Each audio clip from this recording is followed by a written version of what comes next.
Brett. Check. Check one. Check one. Where are you? What are you doing? I currently am in my house, laying down, relaxing. Sweet. What time is it? Because it's probably in the middle of the night, right? I don't know. It's actually very early in the morning. Oh, okay, cool. But I know you're hardcore, so it doesn't really matter what time it is. You're just ready to go 24 hours a day, 7 days a week, right? Hence being an American man in the growing industry that is oil. Oil. Yes, absolutely. Hey, I tried to call you like a little while ago, and the moment I pressed the button to call you, the heavens opened and there was a torrential rainstorm. It was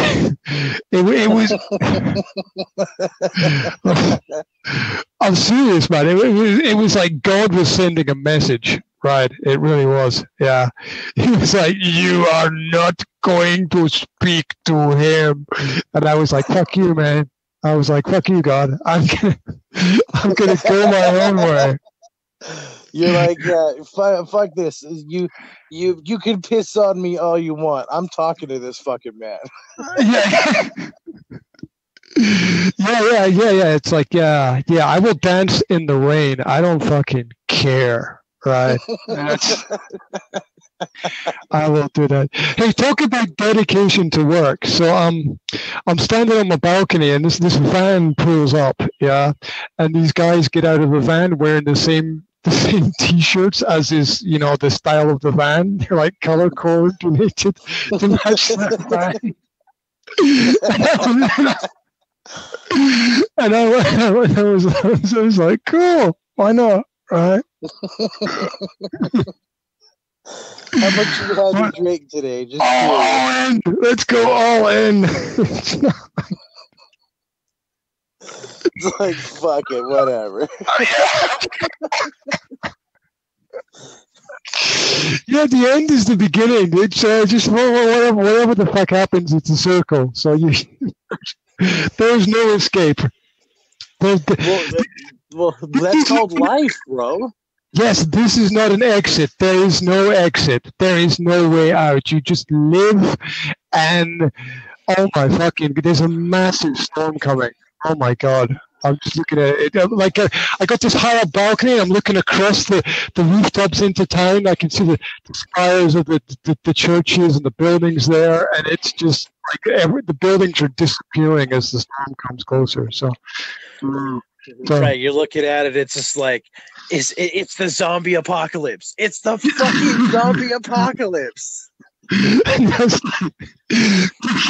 God wants to have the last word. What a bastard. Well, doesn't it say in the good book, the dead shall walk amongst the living? That sounds like a fucking zombie apocalypse to me, or just Chernobyl, like Chernobyl all over again. Yeah. I think the good book says the dead shall walk among the living at about 3 o'clock on a Saturday morning. I think that's what. Well, it's a good thing it's fucking Wednesday.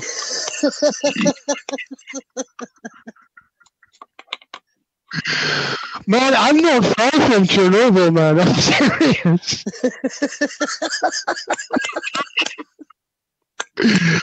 I know that is not me fapping in the background. That is me packing a pack of cigarettes.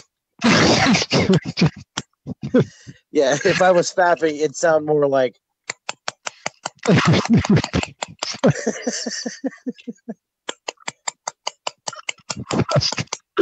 Sorry, I'm turned on by the dead walking amongst the living. That's okay, mate. That's okay. Hey, we're all turned on by different things.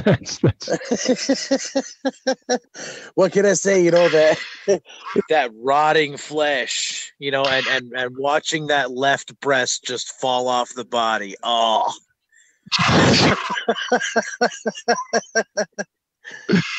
Yeah. Gruesome, mate. Gruesome. Well, isn't that kind of the point? There are some nasty elements to life, man. I'll tell you, there's some hardcore nastiness out there. Yeah. So. Yeah. Yeah. But I want to talk about things that are nasty and difficult and hard. I wanted your take on what appears to be the hardest job in the world, which is like something that you do, right? I want to know how the hell you get through working in the oil industry. Well, what is that said, man? What is that? Well, but before I go into that, let me just kind of explain my routine. Okay.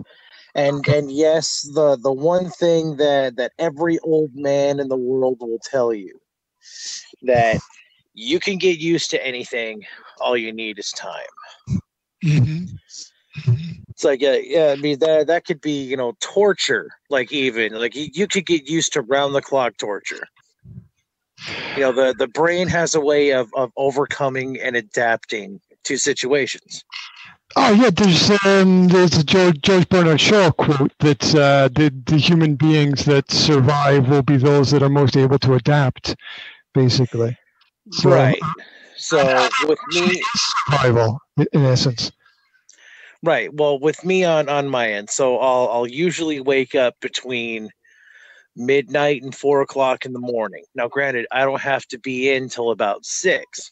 Okay, but the reason why I do that is because I want to make sure that I'm good, awake, alert, at least, enough to feel safe enough to drive on my way to work.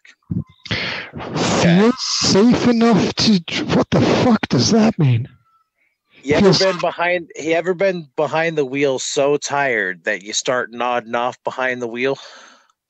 Oh yeah. The eyes close. You just can't stop them, right? Right. Like your head falls so far your chin hits your chest. Like, yeah, or you get micro sleep, right? Where you just can't. Right. For me, that is a terrifying experience, especially the vehicles I drive here in the United States, because they drive so fast and they're so big. I could kill a bus full of fucking children. You know what I mean? Not that you'd want to or anything, but well, no, of course. That's why I wake up and make sure that I'm awake and alert enough to feel comfortable enough to get behind the wheel of my vehicle to go to work. Yeah. Is that like I was reading about the army mentality of 15 before 15? What do they call it? Something like that, where everybody asks you to do something. It's like you always have to be there 15 minutes early, and as it passes down through the chain of command, everybody ends up arriving like 2 or 3 hours before they should, because everyone adds 15 minutes on. Right. So I don't know. Preparation. The whole point is preparation, right? Right. With me, the way I was raised was you're on time if you're a half hour early. You're late if you're on time. Yeah, difference between being on time and in time, right? Right. The greater on time, the greater in time, and that's it. Well, there's a saying too from Teddy Roosevelt, one of the greatest American presidents, in the presidency or American presidency. He said, "Never take yourself seriously, but always take your job seriously. And the first step in taking your job seriously is arriving a half hour early." Yeah, absolutely. You know how many people don't get that and sort of wander into things later than it should be. I mean, imagine the people that work in the power station, right? Didn't go to work, or didn't arrive at work, or the bus drivers, just decided not to turn up, or I'm always fucking amazed when a bus arrives on time or something like that. I'm just like, whoa, just because, right? Just because there's a billion things that could happen to stop anything working at any point in time. So right. So like I sold my car last year because I was making all these plans to move, and And so I've recently got like I'm getting back on a bus after years of not being on a bus, right? And I was like, the bus is not going to come at the time, and bang, right on time, the bus appears. I'm like, how the fuck do they do that? Right. Whoa, what kind of mystical magic is this shit? I know. It's like people are saying like wizards don't exist. I'm saying they're bus drivers, right? Right. Look at the fucking driver. He actually made it on time. I don't know. I just like it's like anything could happen to stop you getting anywhere at any point in time. So this whole fact that things are scheduled and planned out and things are like I lived in London for 5 years, and it's like you can wait half a day for a bus. I'm not joking. I'm not joking. You wait half a day for a bus and then 3 come at exactly the same time, right?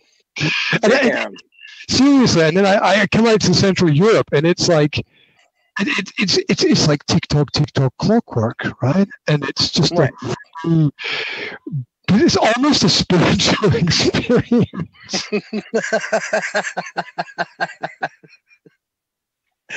Sad part is, man, that is so true. I'm laughing because it's true. But anyway, I was going to say, but we're getting off topic here. We got to get back on it. But I was going to say, I mean, I arrive a half hour early. Now, what I do for the oil industry is I build, refurbish, and actually put together wellheads for oil companies. Now, a wellhead is where all the oil and stuff, the series of valves and pressure control regulators to actually get the liquids from the ground into separate storage tanks, because the EPA has seen it fit that any of the fluids that come from down there are not necessarily safe for plant life and vegetation on the surface. So that being said, the earth is not safe for the earth, basically. That's what they're saying. Okay, it's the liberal left, man. Do you expect them to get anything right? Well, that's why they left. Exactly. That's good, man. Put that shit on a t-shirt. Whoever's listening to this, if you know somebody that makes shirts, like makes t-shirts, put that shit on a t-shirt. I will buy it. Oh yeah. There's a plan. Anyway. Right.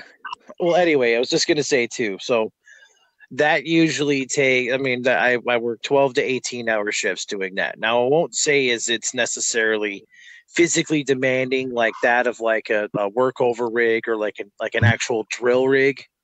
Mm-hmm. But I mean, it's still pretty exhausting, plus we're dealing with the elements, and we got, like each one of these valves or these pressure regulators are about in American weight, about 1,500 to 1,700 pounds, per valve. But that numbers blow my brain. So give me an equivalent thing that weighs the same amount, because I can't process that. So what thing would weigh that much?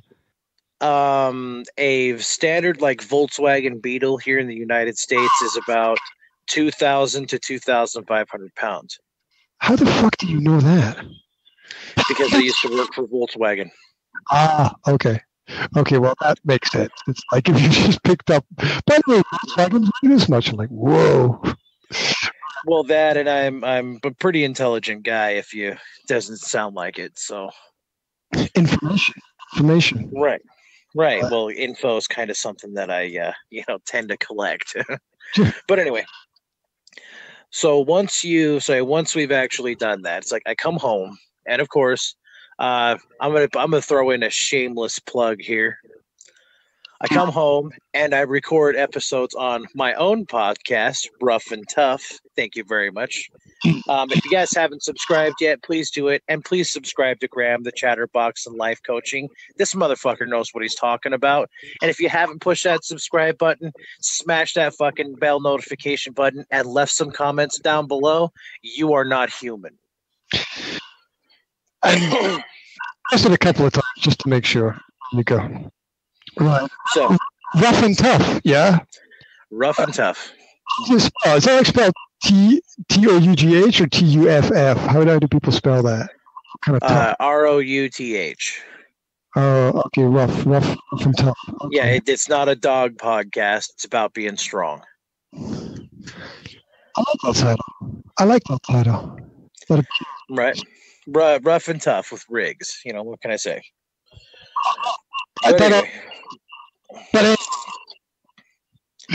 Anyway, yes.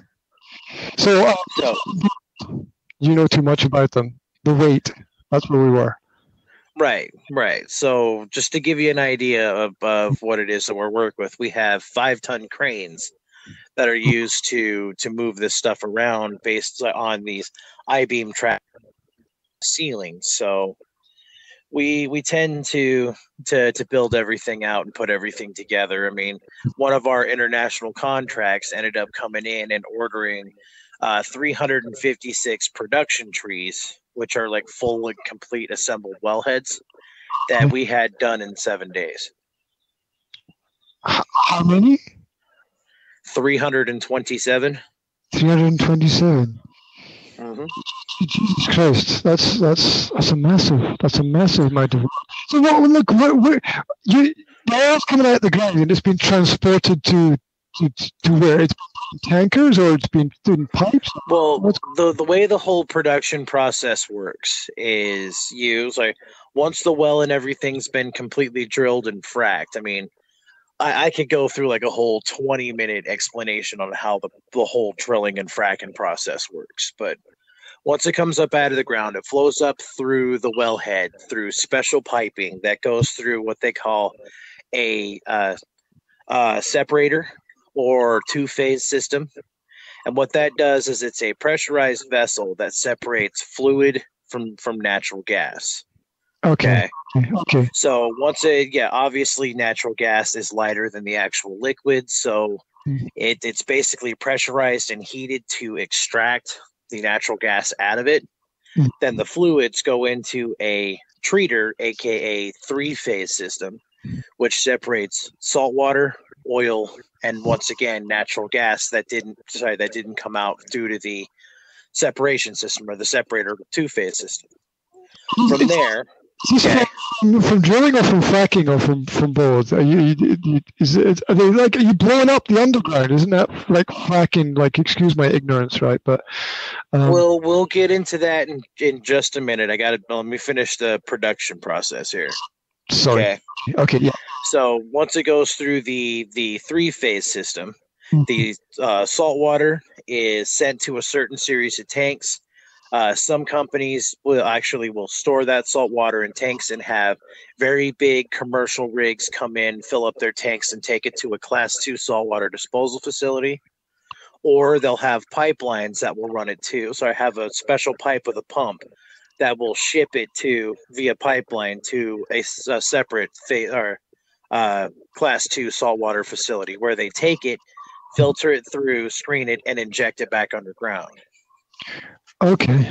So is that injecting it underground? Is that like just to put it back where it was, or is that to get more stuff out, or what's the reason for that? Well, the thing is, think of it like this. Okay, an oil deposit is like a water balloon that's basically under pressure. Okay? Yeah. The thing is, if you poke a hole directly into the water balloon where the fluid is at, let's say like with a thumbtack, you're going to have a thin stream of water that comes out. However, the entire integrity of it is still intact. It just shrinks. Okay. A saltwater disposal, what it does is it pokes a second hole on the one side, puts a straw in, and as the fluid comes out, it's pushing more fluid in so that it doesn't collapse and cause like tectonic plate shifts, which could cause earthquakes on the other side of the world. So that's pretty serious side effects. I don't know what to call it. Right. Well, they aim to ultimately not have that happen by keeping the integrity of the actual pocket itself that have been formed due to the shale formations underground. Okay. And it's usually the shale formations that are used to protect the tectonic plates and to stop them from shifting. Mm-hmm. So, and it's usually there where you find oil. Okay, so is that like filling up the hole? Yeah, you take some out of the hole and then you fill up the hole so that it's right. Well, no, they're actually extracting at the same time they're injecting. Oh, okay, so they're both happening at the same time. Right. So then to stop the whole process from continuing to drain through and continue to filter through, they'll cap the oil side, fill up the rest of the deposit, and then cap the saltwater disposal side, in turn keeping the integrity of the pocket that was formed. Wow. It's really awesome. Who the hell came up with that stuff, right? Super, very smart, intelligent scientists, geologists, and very smart people from around the world. Jesus, that's. You'd think, with international oil companies making as much money as they do, they would hire the brightest minds to come up with, these new processes. Yeah, wow, absolutely. So now that's the production process. The actual drilling and fracking process is you have an exploration rig, which usually takes between 3 and 6 months to set up. Okay. You've got a tower that's over in American feet, over 320 feet high. You've got a derrick guy that's on top who controls pipe claws that grab the top of the pipe so while they're there, steadying the pipe. You got roughnecks that are directly on the deck that use pipe claws to cinch everything together and continue to drill down every 40 feet because that's usually about how long the pipes are. Well, once the actual well's been drilled, once you go through the water table, you've got, so they'll usually drill down anywhere between 1,200 to 2,500 feet, and they'll start throwing wedges downhole using what's called coil crews. Okay. To where they steer the drill bit horizontally.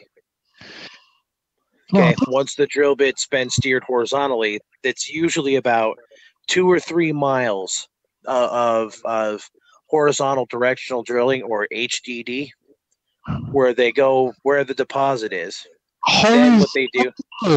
Drilling. So you're down vertically for how far you, and then you go horizontally for a couple of miles. Yes. Whoa. In most cases, yes. There's nothing we can't do. Well, yeah, like with the advancement of technology and everything too, yeah, it's been getting pretty good. Once the actual well has been drilled, okay, once that's been drilled, then they call in what's called casing crews. Casing crews come in. There's usually they put in concrete casing, or they pour concrete around a giant industrial balloon that fills up the entire well. From there, they pour in concrete to actually form the casing right around the actual hole that they drilled, so that the actual well doesn't collapse. Okay. That, and it's used to protect, everything that's under there, like different minerals, or if there's a second water table, because it's been known to happen from time to time. So from there, they fill it with a super organic coagulant gel, and then they put in an 8-inch case, and then they put in a 2-inch case, which is the actual casing that hauls up the actual fluid. But once the actual fracking process begins, they put in the 8-inch casing, and they lower side down what's called a wire line. A wire line usually is a special tool that's used that they load with explosives. And what they do is there's over 10,000 pounds of pressure of both salt water and sand, and they lower the wire line down to where under that pressure, they perforate the pipe, so that when they blow the ground up, basically, through perforating the pipe, they use high pressurized salt water and sand to open up the formation to get to where the oil is, utilizing that natural psi that they injected down in there to open up the formation. They use very fine salt water, sorry, very fine silica sand Okay. to hold the formation open under that pressure because it's porous enough to allow liquid through. Once they've done that, okay, the formation stays open. They pull everything out, put in the 2-inch casing, and allow everything to free flow on its own. Now, granted, for the entire drilling, exploration, and workover process, plus you've got what's called flowback, which is the initial fluid coming back, up from the hole that they use for like the wireline lube, which is something they use to not perforate or not get the wireline gun and everything stuck underground. They all that fluid ends up coming back. They've got a bunch of rubber plugs. Oh, I forgot to mention that once they've completed a stage, because they'll blow up stuff or whatever, they launch a rubber plug that goes down. Rubber plug gets put into place. It expands and completely seals and holds that spot. Uh-huh. Okay. They'll do like 30 to 40 different stages per well. Wow. Okay. Wow. So, and that usually takes about, just for the entire fracking process with that, usually takes anywhere between a month to 3 months per 3 wells. And they'll usually frack and wireline about 3 wells at the same time. It's incredible duty work. Oh yeah. Doing all that. Well, once that's done, okay, they send in the coil crew again to go through and completely drill out all those rubber plugs, in turn initially opening the wells they'll put the wellhead on, they'll build out all the casing and everything or the pipelines to the tanks. So they'll send in roustabouts to put in the tank battery, the separators, the treaters, the RKOs, the flares, all the equipment that they need for the entire process. Once that's done, they go through with the coil crew, drill out all the rubber plugs, put what's called flowback vessels in. That's going to capture and basically filter all the rubber plugs and all the excess sand completely out of that. And then they'll install what's called sand cans directly to the production line to pick up basically what's left of the sand through the entire process and turn screening it before going into the treater and beginning the production process. So the same thing happens usually on the oil side, on the production side, of the production side that I explained at the very beginning, as it is on the saltwater side. They'll usually either store it in tanks and have big commercial rigs come in, fill up their trailers, and take it to certain storage facilities or even directly to oil refineries themselves. Or they'll have massive pipelines, a lot like the Dakota Access Pipeline that all the protesters were bitching about during Trump's presidential run, where they'll have huge pipelines that will run across the nation to run to certain facilities to actually be made into the many different fuels and production processes or petroleum products. People have no idea, do they? I mean, no. We all spend a huge amount of time in school, and like zero of this was anywhere there. The nature of industrialization and what we need to do to keep all the parts of society together, what we need to do to keep everything flowing, what we need to do to keep commerce and industry driving things forward. My God, if people didn't do what it is that you're out there doing, well, everything would stop, right? Exactly. Everything would stop. There'd be no fuel. There'd be no no plastic, no certain acrylic paints, no rubber tires, nothing rubber. There wouldn't be latex. Oh my God! I mean, this is just blew my mind. You just blew my mind with all the information and all the attention to detail. And that's just on land. Like I'm originally from the Highlands of Scotland, so you could I guess they do that at sea, right? Yeah. Right? Yeah. Where they got the giant floating platform, and they're like, "Okay, we're just gonna float and drill down." What the fuck? Well, that's the thing, offshore, and yes, I have worked offshore too. Everything that I just explained on land, they do all on a giant platform. Oh, Except, and all except for the actual creation of the different petroleum products.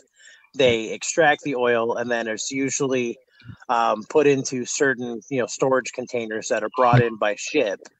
And then once the shipping containers get all full, they bring it back to land, and they load it up onto different trucks to be trucked off to different facilities to be made into the different petroleum products.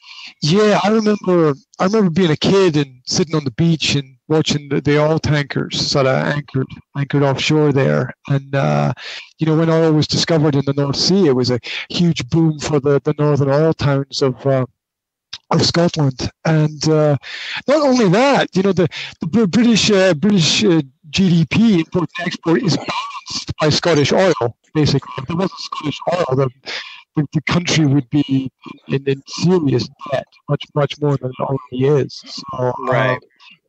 it's vital for the society there, definitely. Do you know what what was it? Piper Alpha? Was that it? That's the big disaster that happened in the North Sea when one of the rigs went up. You're talking about Deepwater Horizon. No, I'm not talking Deepwater Horizon. I'm talking about what happened in the North Sea before that, right? Deepwater. Oh, you're talking about the Exxon oil tanker and how all that ended up spilling into the ocean? No, I think that was Alaska or something, wasn't it? No. I just know that it was Exxon Valdez that fucked up. Piper Alpha was an oil rig in the North Sea that just exploded, basically. Yeah, and the oil rig went up in flames like in a matter of minutes. Yeah, I don't know the history, but I lived in that area, so it was like almost everybody died or something like that. It was because you're in the middle of the sea, right, on a giant platform, and you've nowhere to go, nowhere to run. Right. Hide. Just everything goes up, and of course you're working with flammable material, right? So, oh yeah. Like I said, people have absolutely no idea the risk we take doing what it is we do. Yeah. Yeah, I mean, if you get if you're doing work and there's a spark in the wrong place, right? That's not good, right? Well, I was going to go ahead and mention something too, like another hazard that we haven't really talked about. There's something else too. Like we have what's called there's a toxic gas that's underground too, known as hydrogen sulfide. That doesn't sound very pleasant. Yeah, it's a cross combination between hydrogen and sulfur. And what it is it basically, like, if the concentration levels are high enough, it will completely shut down your entire nervous system and cut off any sort of, or it shuts down the oxygen receptors that are in your lungs, and you essentially pass out and suffocate to death in minutes. Oh, and there's two things about it too. That's not even the scary part. Okay. That's not even the scary part. The scary part is there is no smell, and it's highly flammable.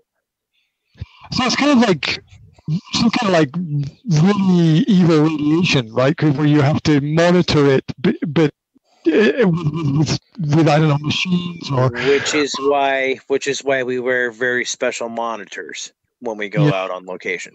The kind of thing that it bleeps or changes color or something. Oh no, it's got a very loud, annoying ass alarm, which you need, right? Yeah. And if the alarm goes off, you just hightail it in the opposite direction, or. Well, the thing is when we're on location, every location is required to, by law, to either have a flag or a windsock that's somewhere on location that you're constantly paying attention to. That way, in the event of hydrogen or H2S, getting out and it's into the air, or your monitor goes off, you run in the opposite direction that the wind is going, upwind, to get away from it, so that, hey, you don't die on the fucking job. Jesus. Second, this is literally what they teach us in the safety meetings. Mm-hmm. If your buddy next to you passes out, you don't try to save him. You run, you get your respirator, you come back and get him. Yeah, you put on your own mask first, right? Because well, that's not the way I was raised. If a dude right next to me passes out, it's like, I'm dragging his ass to safety as I'm getting to mine. My God, that's so tough, man. That's one of those decisions that's like a split-second decision, right? And well, that's the thing. You don't think about it, because the second you do, the longer you're thinking about it, the better chance they have of dying. Oh my God. And the last thing you want on your conscience is knowing that you could have saved him if you weren't, so you didn't freeze under pressure because you were trying to think of what to do. Wow. You just want to flip the switch in your brain and just get over there, get it done. Because if you don't, it's like, is he leaving a wife and kids behind? Yeah.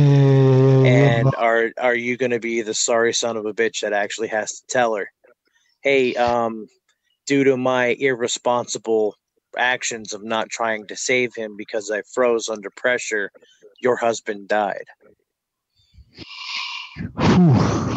Yeah, nobody ever wants that on their hands. That's well, I should know. I live with that guilt every day. That's shit that people don't understand. The world is full of a lot of shit that people don't understand. They don't understand what it takes. The crazy part is, and I've told this to everybody, and no, this is not meant for me to get any sympathy points by any means. This is 100% true.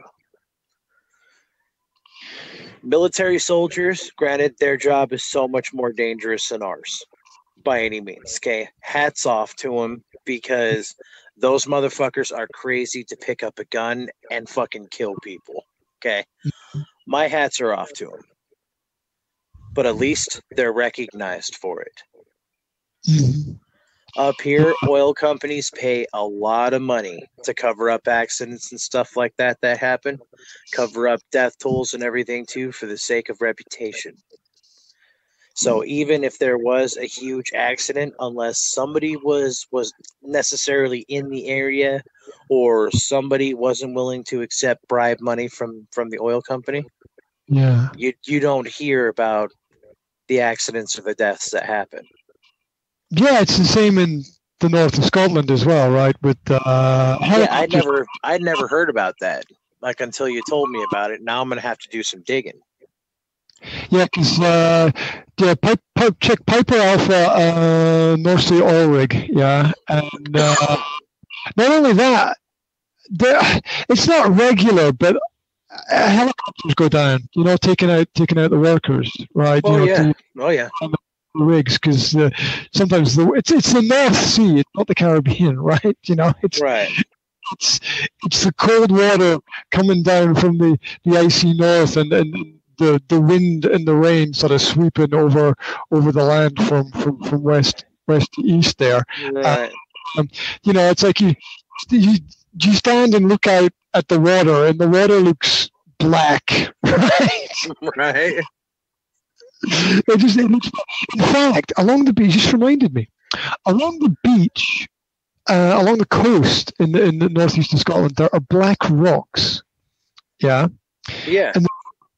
And the rocks are black as a result of two things, or it's actually just one thing, which is oil. Right, the rocks are black, and it's a mixture of what's happening in the oil industry, and also ships that have gone down, because a lot of ships have sunk in that area as well in the past. And when the ship goes down, all the fuel and everything goes out, and there's these areas of the coast where the rocks are black. It's Well, I'm going to go ahead and fill you in on something that, unless you actually work in the industry, you wouldn't know. Okay. Oil itself, when it essentially comes up out of the ground, is not black. Really? What was it? Is it? What is it? I don't know. I don't know. What is it? Clear? I've seen oil show up in all kinds of different colors. I've seen red. I've seen red oil, green oil. I've seen yellow oil. Wow. Oil itself is not black. Is this because of the rocks or some kind of compound that's underground? How does it get black? What do? They take something out of it, or they put it, or the thing is oil is never black. If it's black, it's because it's motor oil, and that's what's been used in your engine. How ignorant I am, right? No stuff. There's a difference between petroleum, which is, what comes up from underground, and oil. Okay, oil itself, we say a lot of people confuse that with petroleum. Wow. Hence why fuel is called petrol instead of, gas or fuel. Okay. There's a difference. Wow. So where I'm always reading that there was a peak oil energy crisis like way back when, and yet people seem to be constantly finding more oil everywhere. There's always these stories that pop up in the news of new deposits of oil found under this area of land, massive deposits of oil in northern Russia, something off the west coast of South America, blah blah blah. There's always stuff in the news about them finding more oil, right? Well, I can tell you something. That here in the United States, we have a surplus of stored oil. Which is what you want, really, isn't it? We in North Dakota, the place that I'm in alone, it's actually been projected that we have enough petroleum here, just in North Dakota. That's not Texas. That's not Wyoming. That's not part of Utah. Okay, that's not Washington.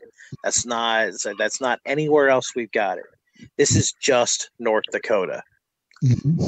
We have enough petroleum here to sustain the entire nation for over 50 years, just in North Dakota. Isn't America importing a lot of oil or fuel? Yeah, there's a reason why we are. Okay. Why use our resources when the world's willing to give us theirs? And then have your resources as sort of a backup reserve supply if anything should go wrong. Exactly. Just in case, let's say, the oil market crashes again. Or say some uncomfortable government gets into power in some Middle Eastern country and gets awkward about stuff, right? Exactly. That wouldn't be too cool. Wow. Man, I'm enlightened. I'm always enlightened by our conversation. Not only am I enlightened by our conversation, but you can tell that it's different for me when I talk to you in the morning, which is here, compared to the evening, right? I'm just making right. Right. Because I got some fuel in me today. I got some energy in me today to go out and get everything that I need to get done. Hey, and also, there's a problem on the Anchor podcasting system, right?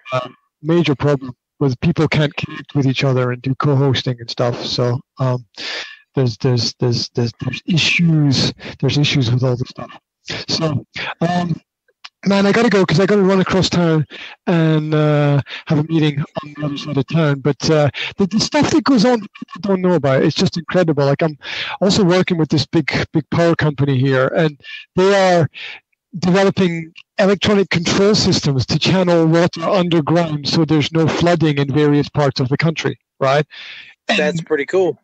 Yeah, and no one knows about it, right? The average person is just like, and this is like so that the roads don't get flooded, and so because the water table in the rest of the country is like it's only like about 2 meters below the surface, right? Right. So when there's rain, everything comes up. If you look at the Danube, which runs past Bratislava and Vienna, then they had to build up the sides of the river. They've got these big banks that they've built up on either side of the river to stop the flooding there. So it's really crazy. If you build a house there, right, you get your water from under your house. You drill a well straight down into the water to get the water to your house. It's No shit. It's wild. It's wild. But yeah, like I said, there's all this stuff going on that people are not aware of in terms of industry and development. Which is why we cover that kind of stuff on Rough and Tough. Which is why, if you haven't, since I found Rough and Tough yet, I'd highly recommend searching us out on Apple Podcasts, and anywhere you can find podcasts is all. Yeah, search it out and find it, because the previous work by Riggs has been blocked, and it has been completely blocked. You were wiped off the internet, mate, and I'm not joking. Doesn't surprise me. I say a lot of stuff that's pretty offensive to most progressives. How can something be offensive to a progressive? I mean, exactly. It's all hate speech because it's not progressive. Absolutely. It's all insanity. It's all general insanity. It's all general insanity. Man, we will be in touch with each other soon, and people out there, subscribe to Rough and Tough. Check out Riggs's work, and also check me out on Chatterbox and Business Coaching Masterclass. It's doing its thing, and we're sharing information to get people moving in the right direction. A little bit of motivation, inspiration, education, and all the other cool stuff in between. So, thank you very much for the time. Much appreciated, mate. Not a problem. I was going to say, Graham knows his shit. He's a personal friend of mine. So if you haven't subscribed yet, I will find you, and I will make you subscribe. I have a very particular set of skills. Oilfield skills, that is. He's got the tools for the job. That's all I can say. You have a good one, Graham, man. It's good talking to you again. And thank you, everybody, for listening. Okay. Back in touch soon. You have a great day coming up, mate. Whatever you're doing, have a great day. Take care, mate. Speak to you soon. You too. Bye.